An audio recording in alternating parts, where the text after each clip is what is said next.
Hey, how's it going everybody? It's Ryan Saplin here, Fat Loss Strength Coach, coming to you today with a video on breathing exercises for strength, breathing exercises to prevent a headache, and if you have trouble breathing, this will help you learn to breathe better.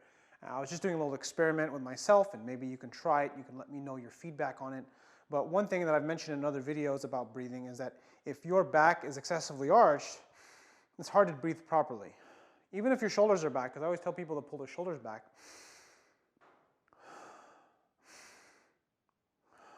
I'm breathing too much into my chest. So if you put your pelvis in neutral like this, you'll breathe better. But what I noticed that if you lean forward like this, just a little bit, you get the same effect. And what's happening most likely is that you're able to get your hips in neutral. Essentially, you're creating more space in your torso. Because think about this, when you have an arch in your back and you're excessively chest up, your torso, your diaphragm, your ability to breathe shrinks.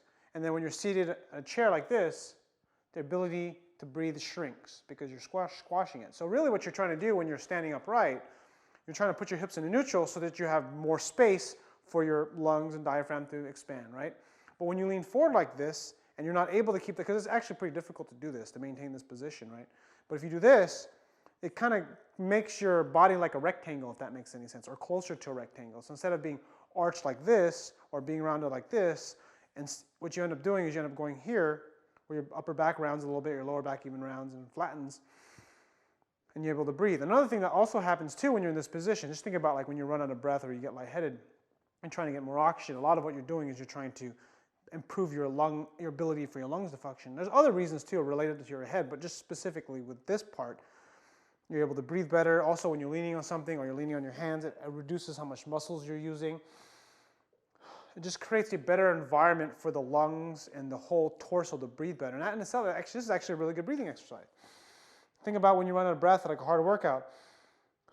This is why we allow to do this, because it allows us to use less musculature and it allows us essentially to let our muscles relax. Because a lot of time when we're up here, we end up having to, sometimes we get too tense in the neck and shoulders and chest. We end up having to get too tight up in here and it makes us want to breathe into our chest, like when we're chest sticking out. But at the same token, if we're around here, we might be able to breathe better standing, but when we're sitting, we're not. And over time, it's going to cause a problem. So anyways, I hope you enjoyed this video. Hope you learned something from it. Click like if you haven't already. Subscribe if you're not a subscriber. And if you'd like to sign up for my email list, there'll be a link up here for you to click on or a link in the description. Thanks for watching, and I'll see you guys all on the next video. I'll see you guys later.